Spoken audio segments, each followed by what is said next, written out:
For the most part, the ISO branding is linked very clearly, it's a kind of a passport to compete in the globalized world. The developing countries in general don't have a great reputation in terms of competitiveness, in terms of politics, in terms of, well, many aspects, of the fact that we're not develop well-established societies.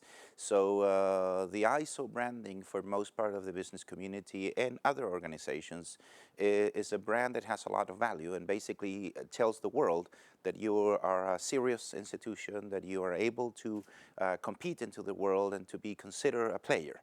And I'll say that that's the most valuable thing of the ISO branding itself. Then when you link that branding that has this kind of powerful branding into our society and our business community, and you link it with social responsibility, you reach an audience that for many years have been skeptical on social responsibility. They say, well, it's fine, it's okay, but this is kind of a rich world, good doer thing, but it's not really for us.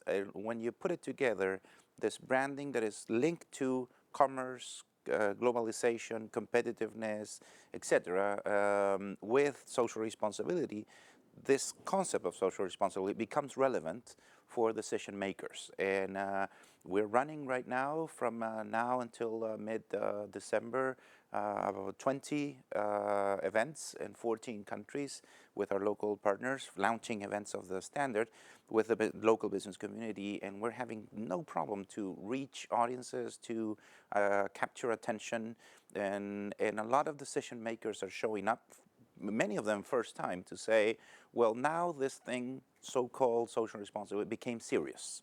And now we have evidence that is really global. And it's not a short-term fashion of the rich world or some good doers, but it's actually reaching the whole world.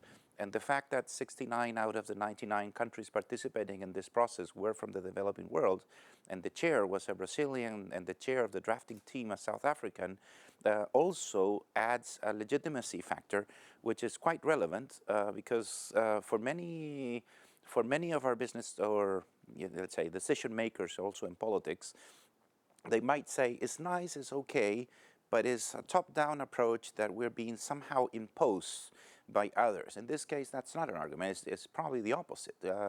We were a very strong majority. The leadership positions were held by people from the developing world, and that's another very strong argument. It's to say, well, this is real, this is global, this is for real companies. It's linked to competitiveness, it's linked to globalization, etc. But it's also a show that has been run very significantly by ourselves.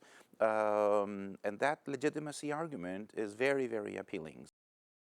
Well, I would expect it to be widely recognized. It's been recognized very fast. I would expect it to be used by thousands of companies and organizations, and I would expect it to be referenced by pretty much everyone in the SR, social responsibility community around the world.